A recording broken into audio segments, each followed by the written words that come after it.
Ela é a terceira mulher eleita deputada estadual em Goiás. E o pioneirismo não se restringe ao Legislativo goiano.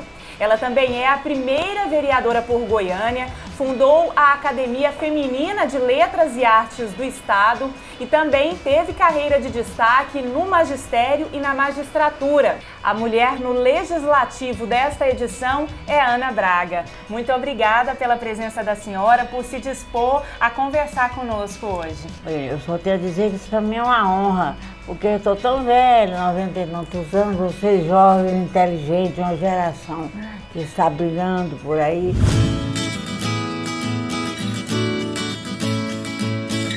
Ela nasceu em 1923 no município de Peixe, que hoje pertence ao estado do Tocantins. Naquela época, era o norte de Goiás. Só havia naquele tempo, no nosso Goiás inteiro, um único médico, Dr. Francisco Aires. Agora você veja a situação nossa, né? Era uma região de sofrimento e as distâncias prolongavam e aumentavam o sofrimento, porque não era fácil a comunicação, não tinha avião, não tinha estrada de rodagem, não tinha nada. Vivia-se naquele ambiente. Nas lembranças da infância, o avô está sempre presente, desde as viagens que fez ao lado dele, aos presentes que ganhou. Eu fui uma menina que a doença popou. Eu não houve febre que vou Deus comigo, eu nunca tive maleta, nunca tive febre nenhuma. E viajava muito com meu avô para a fazenda dele, né? Era afoita. E foi isso que me valeu, porque eu cresci sendo uma menina corajosa, destemida, gostava de conhecer as coisas que eu não conhecia. Eu viajava, conhecia a aldeia de índio com meu avô, eu era destemida. E ele me instigava, vamos ser assim, a gente tem que ser assim. E me amava, porque eu era a única neta, né? E como eu não era um dos homens, não se pode dizer lúcio que eu não tinha diploma nenhum, mas era um homem que naquele tempo ele comprava o dicionário já me seguia para dar para os netos e os parentes. E nos fazia ler, estudar. Eu então devo muito a meu avô. Quando eu vim estudar, em 1935, ele nos acompanhou, coitadinho já velho, a cavalo, de lá da cidade de Peixe, onde nós nascemos, até Trindade. Então a senhora sai de Peixe? Tinha que sair, porque lá naquela época, minha filha, só tinha uma escola normal e era a única escola em segundo grau que passava do ginásio, era em Porto Nacional. A senhora se considera goiana ou tocantinense? Eu sou agora tocantinense, mas tem os dois estados, né? Porque a lei nos abrangeu, então eu me honro de ser Goiás, porque eu nasci com goiano. E sou tocantinense por obra da lei que também me favoreceu. Realmente, eu sou tocantinense. O Tocantins passa na beira da minha cidade. Em 1932, as mulheres celebraram a primeira conquista na luta pelo direito de votar. Ana Braga tinha então 8 anos. Com um alvoroço, né? Todas as mulheres não podiam, porque muitos maridos não queriam que elas fossem eleitores, aí que era um negócio, né? Então, muitas, como a minha mãe, que não tinha curso nenhum, mas minha mãe é uma mulher evoluída porque Deus deu para ela esse filho. Meu pai é muito amigo dela, ela tinha disposição para fazer o que quiser. Foi eleitora. Lá em Trindade muitas mulheres votaram, mas nem todas. A coisa não era fácil, não. Porque o homem era muito mais machista do que ele é hoje, né, digamos assim. E ele queria que a mulher fosse, é o pensamento nosso, fosse subjugada a ele. Porque até hoje ainda há homens que pensam assim, que a mulher tem que ser subjugada. Por isso que há muito femicídio, né? Sim. Muita coisa assim, que a mulher ainda não se libertou como precisava. Porque não precisava de brigar, nem de largar, nem nada. Bastava ter educação familiar, bastante pedagogia, bastante sociologia, um estudo mais evoluído. Eu acredito que as famílias seriam mais tranquilas. Das aulas de califasia na escola, ela se lembra saudosa. Do grego, califasia é a arte de falar com boa dicção e elegância. No colégio, naquele meu tempo, havia toda semana uma aula de declamação, tem um nome próprio, né? Mas agora me passa. coisa que não era comum. E nessa tal aula, que era todo sábado, 1 hora, para saber falar bem, falar de cor, falar de improviso, sem saber se ia falar. O que eu acho que podia até hoje ter isso, porque hoje as autoridades às vezes vão à tribuna e falam tanta besteira que a gente até tem vontade de ouvir. Mas naquele tempo não era assim, pelo menos no meu colégio, que era o Colégio Santa Clara, que também já não é o mesmo, né? Bom, então nós tínhamos essa aula toda semana. E desde que eu lá entrei, ainda com... Eu entrei em Santa Clara, eu tinha 10 anos. Mas não sei por que Deus me ajudou, que logo eu me distingui no colégio. Talvez por ser, talvez a menina mais pobre que entrou lá naquela época. Eram 100 e tantas internas, olha só. E não sei quantas externas. E semi-internas. Passavam o dia e à tarde iam para casa. A senhora era externa? Eu era externa, meu pai era carpinteiro, não podia pagar se me internasse, coisa nenhuma. Bom, mas eu me esforçava tanto que em Goiânia naquele tempo tinha um bairro que eu já pelejei para saber que bairro é esse, hoje não tem jeito, chamado Toquinho. Nunca mais acertei com o nome do Toquinho. Era por essa, eu misturava aqui com Goiânia, você que é muito longe de Santa Clara. Eu tinha que levantar quase madrugada, tomar meu cafezinho só com pão e manteiguinha, pouquinho. E lá ia eu pro colégio, com os livros debaixo do braço. Até que meu pai arranjou uma malinha de couro, que ele mexia e eu levava. Era bem mais de meia légua, eu acho, porque era longe, mas eu ia. Era um colégio rigoroso sobre tudo. E, sobretudo, na conversação. A aula de português tinha todo dia. E nunca vi uma professora de português igual a que eu tive. Irmã Maria da Glória, já morreu. E aí a senhora começou então a se destacar nessas aulas, né, de oratória. E daí como é que foi surgindo o interesse pela política? Califasia era o nome da aula. Hoje tem califasia. Então, califazem, né? Quer dizer, fala bem. Então, a gente tinha essa aula. Ou era de improviso, ou era lendo, ou era apresentando um trabalho que nós tínhamos que entregar todo sábado essa tarde. Era um discurso, uma carta, sei lá o que fosse, para ver se escrevia bem. Não, era um rigor mesmo, viu? E valeu a pena. E eu fui me destacando, porque as outras... que mulher tem que fazer discurso naquele tempo, né? E eu não pensava isso não, mas... E assim foi que... Tinha sido oradora treinada no curso primário, fui oradora aí quando normalista, esse discurso até hoje. Até bem pouco tempo então se referiam a ele. E depois, muitas vezes, na Academia Feminina, que eu fundei, teve o discurso de inaugural e assim por diante. Então, daí cresceu o meu pobre nome no meio de alguns nomes muitíssimo ilustres, né? E adquiri fama política porque, quando veio a Revolução de 1945, que o Brasil se redemocratizou, não havia mulheres que queriam ir para a tribuna, não. Quem é que ia ir, né? Então, Alfredo Nasser era muito meu amigo, aquele foi senador, um homem delicadíssimo. E a dona Flora Ciai, que era filha do Joloarte Artiaga, que tinha me descoberto numa festa de colégio, que eu fiz um discurso, não sei, e fez questão de eu ir à casa dela todo dia, eu tinha que ir, que eu não ia, ela sabia por que eu não ia. Ela me dava muitas aulas, me dava trabalho, como que me adotou intelectualmente, velho doutor Joloarte. A senhora é uma mulher que tem várias formações. A senhora é bacharel em Geografia e História, também cursou Ciências Jurídicas e Sociais e depois fez enfermagem. Curso de enfermeira de guerra. De guerra. Porque naquele tempo a Legião Brasileira de Assistência exigiu que nos estados, a primeira dama do estado organizasse um grupo. Porque se precisasse, o Brasil estaria, quando entrou na guerra, apto a atender. E aí a senhora fez essas faculdades e depois exerceu, por exemplo, a carreira do magistério, também foi... Promotoria por enquanto, por tempo, né? E fiz concurso para juiz e passei.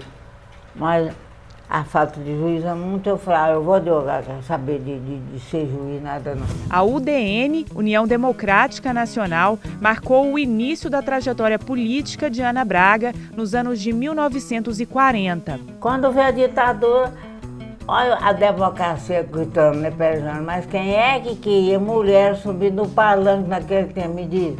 Ninguém queria, não.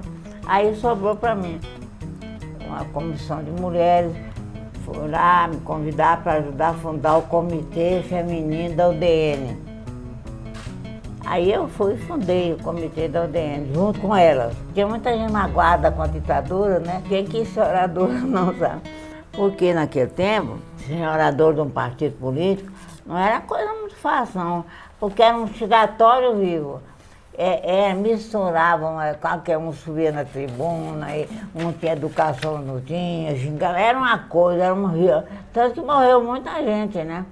Muita, não foi pouca gente, não. Getúlio Inácio foi vítima, muitos outros.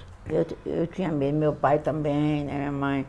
Quando foi um dia, minha mãe falou, ó, você não vai mais mexer não, porque se você morrer, minha filha, pobre não tem amigo, não. Eu fico sem você. Aí eu só falei pro diretório que eu não via.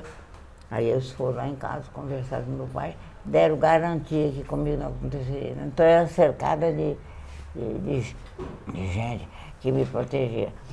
Mas foi importante a mulher goiana, porque não ficou uma cidade do estado de Goiás onde avião descesse, e outras que até nem tinha avião de carro, que eu não fosse lutar pela democracia. E em nome da mulher, não havia outra. Então eu fui a primeira mulher que politicamente foi a todas as cidades de Goiás, e Arraial, e Fazenda, e onde fui ali, eu fiquei então conhecida por essa razão. Mas muita gente achava que eu já devia ser candidata a deputada federal, porque eu ia mesmo. Mas onde está a ingratidão humana? A ingratidão humana é a coisa mais dolorosa que tem no mundo. Ninguém nem lembrou de mim para isso, não. Ninguém lembrou do cargo, nem nada. E acabou a política, todo mundo foi eleito. Eu fui ser professora no Colégio Santa Clara. Fiquei lá 4 anos. No fim dos 4 anos, eu que não queria sair, gostava de ser professora, ficar por lá, sabe? Mas aí fiz concurso pro Liceu. Aí fui pro Liceu. Fiquei lá no Liceu 25 anos. E aí, quando vem o mandato de vereadora? Porque quando eu era professor do Liceu, o presidente da UDN, foi lá em casa com a turma todinha, o Alfredo Nasser, Raimundo, todo mundo, convidar para ser da UDN. Mas é porque eu era oradora, né, Santana? Aí eu deixo minha mãe não gostava muito desse negócio, não. Mas meu pai era um santo pai, que tudo que eu queria, ele queria que eu me atender. Ele falou, não, deixa ela ir. Nossa, deixa ela ir. Ela gosta de negócio de falar, deixa ela. Aí eu acompanhei as 4 campanhas bravas. A primeira, a segunda, a terceira e a 4ª campanha. Fiquei como oradora. Aí, eu larguei de mão, fui para nós, casei-me lá com um primo meu, e foi essa ideia de política. Quando podia ter feito alguma coisa, mas lá um belo dia eu falei, não, vou ser candidata a deputado. Candidatei, não gastei um tostão em me eleger. Nunca gastei com política um tostão. Dona Ana Braga, eu vou pedir um minutinho para a senhora que a gente vai para o intervalo e é exatamente sobre o mandato de deputada que a gente vai conversar no segundo bloco.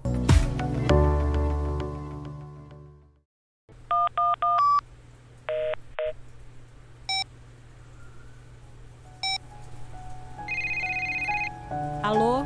Plano de saúde não pode ser uma dor de cabeça para os segurados. Adiamento de consultas e cirurgias já marcadas, reajustes indevidos, recusa de cobertura, descredenciamento de prestadores de serviços e erro médico são algumas situações enfrentadas. O plano de saúde deve garantir o acesso do cliente aos serviços e procedimentos obrigatórios. Procure sempre mais informações sobre os seus direitos. Dignidade e respeito. Direitos do consumidor. Superior Tribunal de Justiça. O Tribunal da Cidadania. Ninguém quer um nome sujo na praça. Antes de incluir um CPF no cadastro de inadimplentes, a empresa de proteção ao crédito precisa notificar a pessoa. Se a dívida foi quitada, o credor tem a obrigação imediata de tirar o nome da lista de devedores. Procure sempre mais informações sobre os seus direitos. Dignidade e respeito. Direitos do consumidor. Superior Tribunal de Justiça. O Tribunal da Cidadania.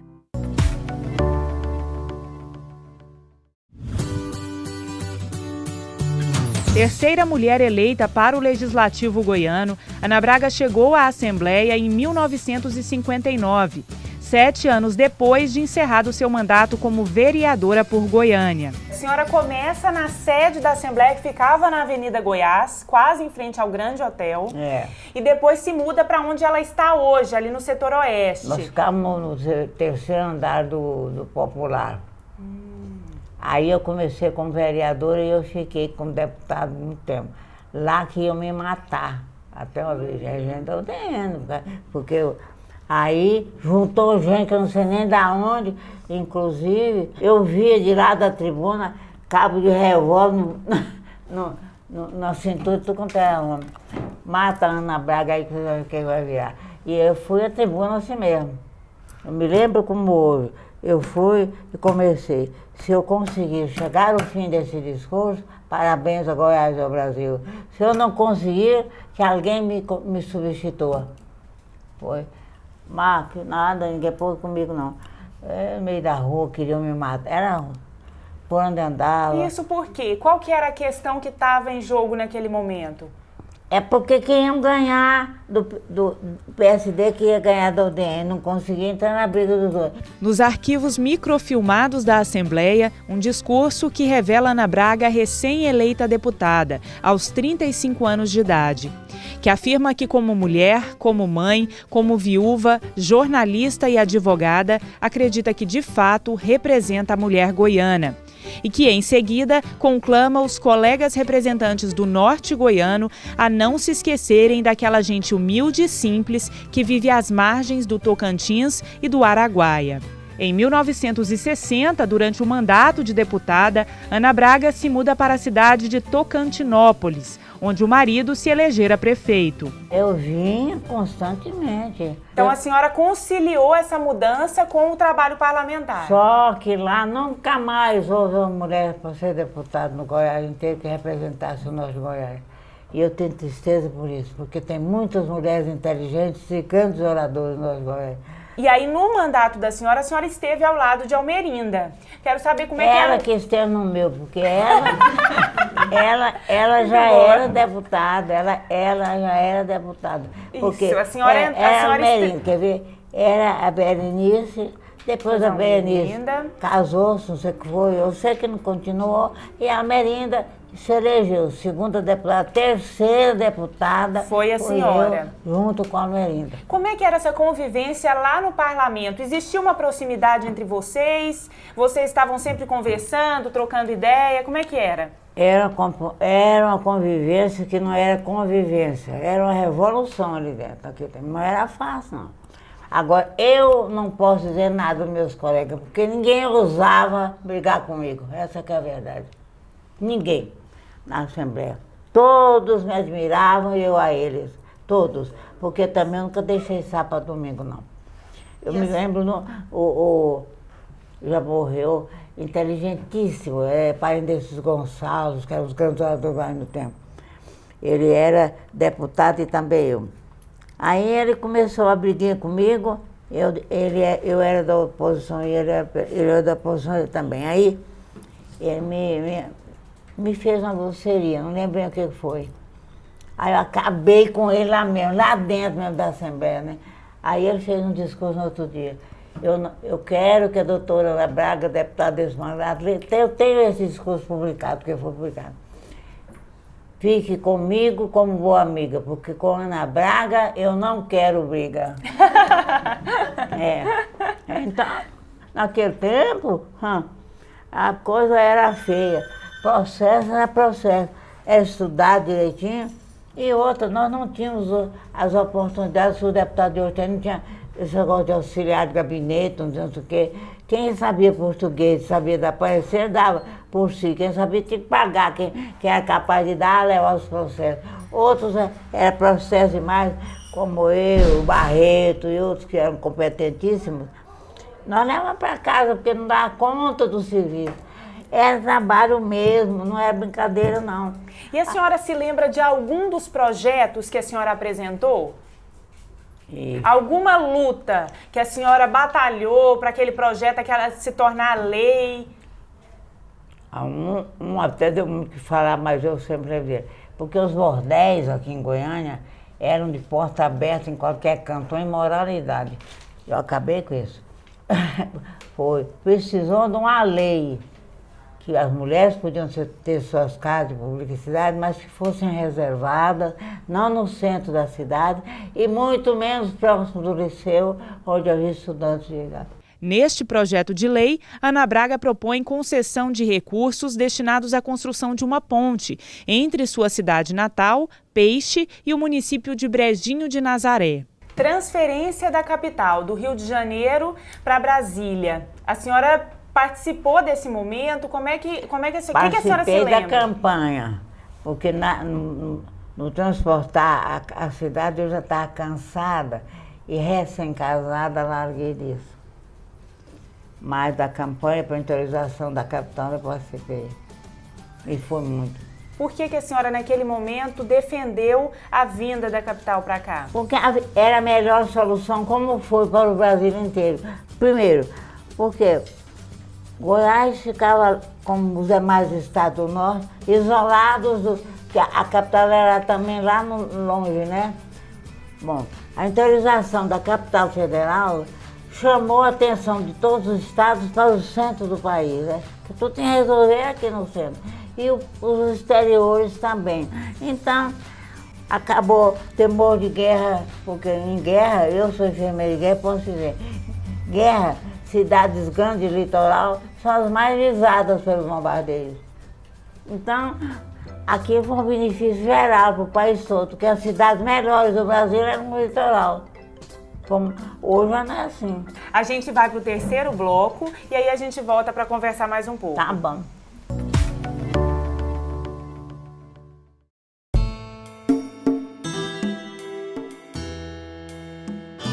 O tráfico de drogas é crime hediondo, uma ação cruel e desumana.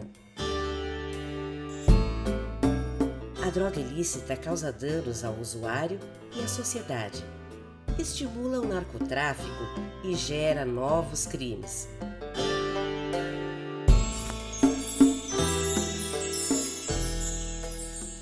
Cometer o crime, mesmo que seja pela primeira vez, não diminui a gravidade do delito e não impede a aplicação das penalidades previstas.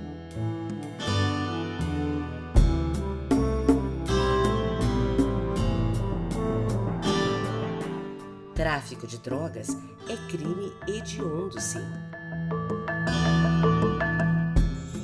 Superior Tribunal de Justiça, o Tribunal da Cidadania.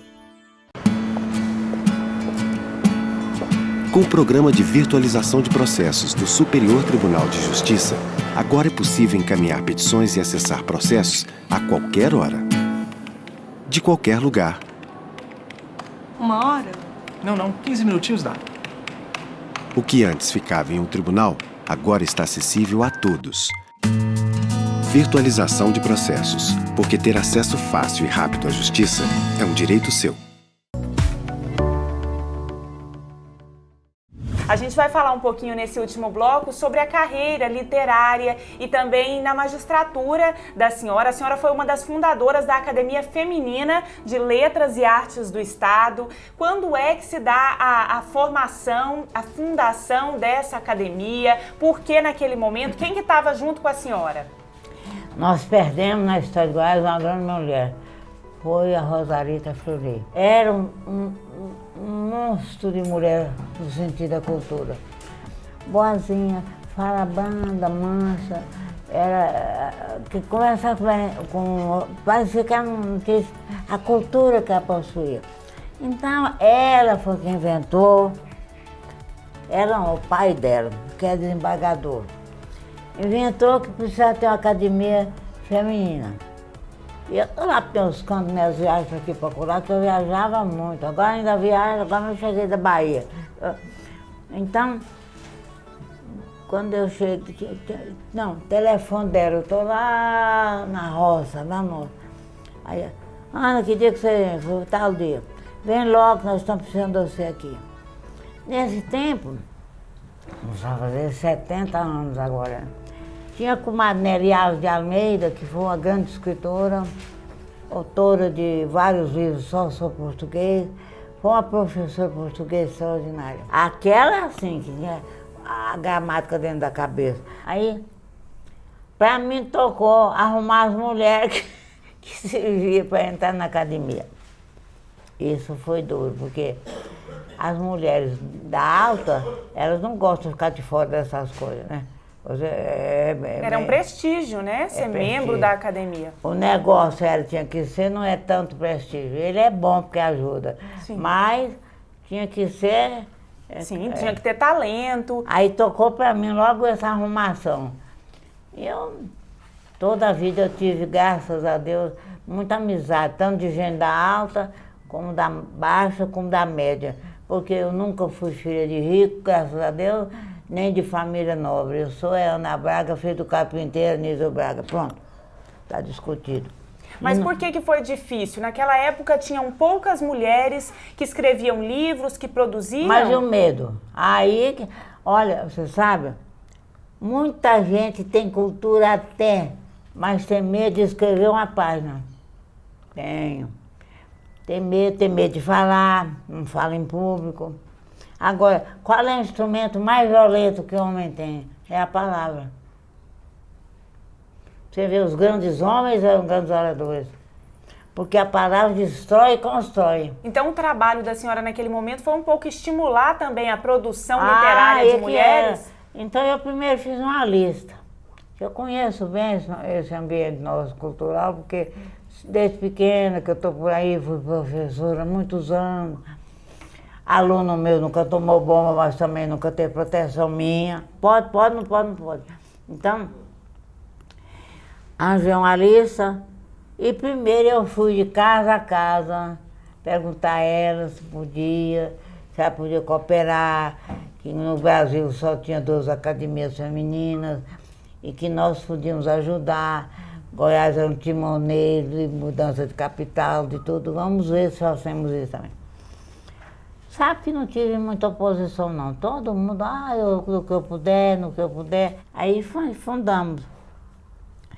Mas eu sinto muito falta de Nice Monteiro Daia, que foi a nossa primeira oradora, 20 anos. Um talento. Ela se foi. A mulher do Hélio Seixas de Brito escrevia muito bem. Quando a senhora atuou na carreira jurídica, a senhora também, eram poucas mulheres naquela época, também foi um pioneirismo naquele momento? Foi. E a senhora tinha muita dificuldade em lidar com os colegas homens? Eu estudava mais com as mulheres mesmo, porque nesse tempo tinha a Crimildes, que foi minha colega. É talento jurídico, viu?